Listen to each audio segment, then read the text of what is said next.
کی بینائی چلی گئی تھی، نابینا ہو گئے تھے۔ جب نابینا ہو گئے تھے تو انہوں نے قرآن کو حفظ کرنا شروع کر دیا، اللہ نے بینائی۔ آپ جب دنیا میں تشریف لے آئے تو ایک ایسا ماحول تھا اور ایک ایسا دنیا کے اندر لوگوں کا رہنا سہنا تھا کہ لوگ جاہلیت کی آخری حد تک پہنچ گئے تھے۔ لوگوں کے اندر کوئی شرف والی بات نہیں تھی، لوگوں کے اندر کوئی ایسی بات جس کو ہم کہہ سکیں کہ انسانیت کے ساتھ جڑی ہوئی ہے، اس طرح کی بات نہیں تھی۔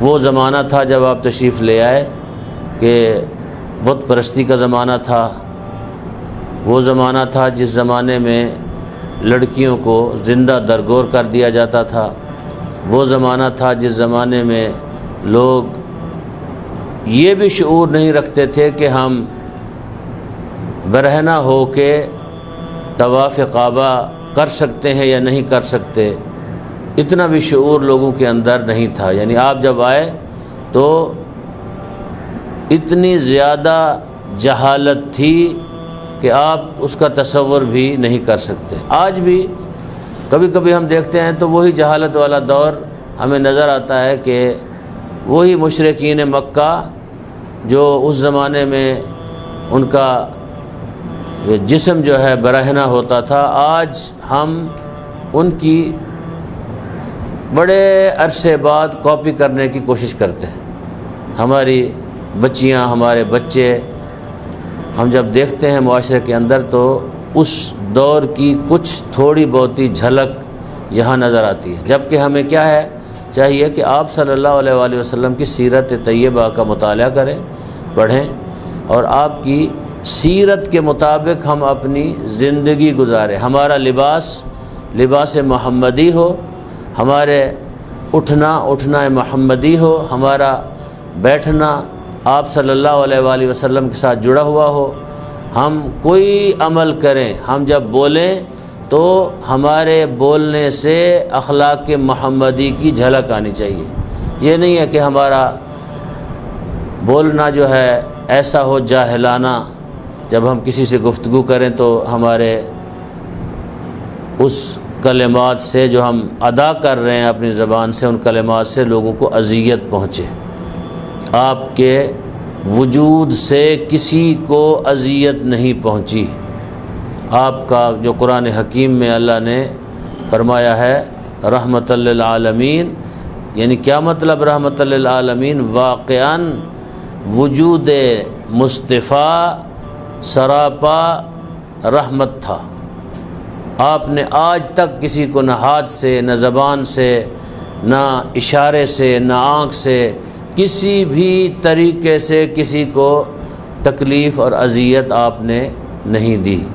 تو ہمیں سیرت آپ کی جو ہے پہلے ہمارے بچوں کو، بچیوں کو، ہم سب کو ہمیں یہ آپ لوگ، میں بھی آپ کی خدمت میں ہوں اور یہ باتیں ہم کرتے رہیں گے، وقت ایسے گزرتا رہے گا، آپ لوگ بھی سنتے رہیں گے۔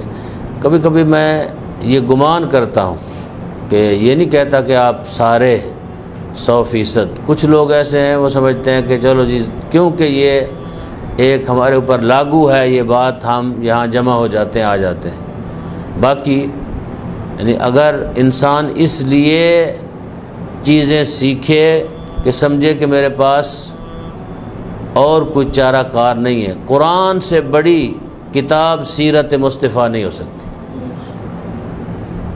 تو کتنی حیف کی بات ہے کہ ہم قرآن پڑھ ہی نہ سکیں۔ اور میں یہ بھی نہیں مانتا، کل میں نے یہ بھی بڑا سوچا کہ ایک بندہ فرض کریں کہتا ہے میں نہیں پڑھ سکتا قرآن، یہ میں نہیں مانتا۔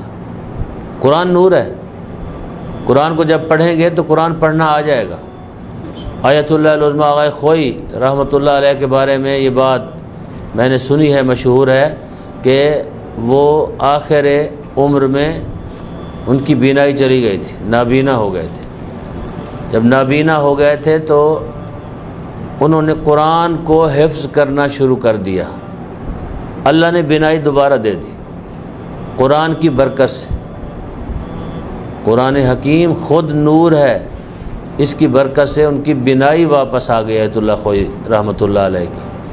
تو میں یہ نہیں مانتا کہ ہم میں سے کوئی بندہ کہے کہ اب میں اس عمر کے حصے میں چلا گیا ہوں، قرآن حکیم میں نہیں سیکھ سکتا۔ اس کی ایک چھوٹی سی مثال دیتا ہوں۔ آپ ماشاءاللہ سب سمجھدار ہیں، آپ میں سے بعض ایسے لوگ بھی ہیں جو اسکول گئے نہیں ہوں گے، بالکل پڑھے ہوئے نہیں ہیں، لیکن یہ جو ہمارے پاس ایک چھوٹی سی چیز جو ایجاد ہوئی ہے موبائل، یہ سارے چلا لیتے ہیں۔ اس کے وہ لوگ بھی جو اسکول نہیں گئے، اس کے سارے فنکشن وغیرہ بھی جانتے ہیں، سیکھ جاتے ہیں اور کوشش کرتے ہیں سیکھنے کی۔ کچھ خود سے سیکھ جاتے ہیں، کچھ کسی کے ذریعے سیکھتے ہیں۔ یعنی جو مشکل ترین چیز ہے اس کو انسان سیکھ جاتا ہے، جس کے بارے میں خود اللہ نے کہا ہے کہ تم اس کے قریب آؤ، ہم اس کے ذریعے تمہارے دل و دماغ کے اندر برکت ڈالیں گے، دماغ کے دریچے کھول دیں گے۔ یہ نور ہے کتاب۔ تو کیا یہ نہیں ہو سکتا کہ ہم اس کتاب کو شروع کریں؟ اللہ تعالیٰ جو ہے اس کتاب کے ذریعے جو ہے ہمیں دو فائدے ہوں۔ ایک فائدہ یہ ہے کہ کلام الہی ہے، دوسرا فائدہ یہ ہے کہ اس میں میرے مصطفیٰ کی سیرت درج ہے، ہم ان کی سیرت کو جو ہے قرآن حکیم سے لے سکتے ہیں، اور قرآن حکیم جو ہمیں دے گا وہ 100% درست بات ہے، اس میں شک و شبہ کی گنجائش نہیں ہے۔ کسی سیرت نگار نے، کسی عام آدمی نے اس کو نہیں لکھا، بلکہ پروردگار نے اپنے حبیب کی سیرت کو اس کے اندر درج کیا ہے۔ تو لہٰذا ہمیں قرآن حکیم کو زیادہ سے زیادہ پڑھنا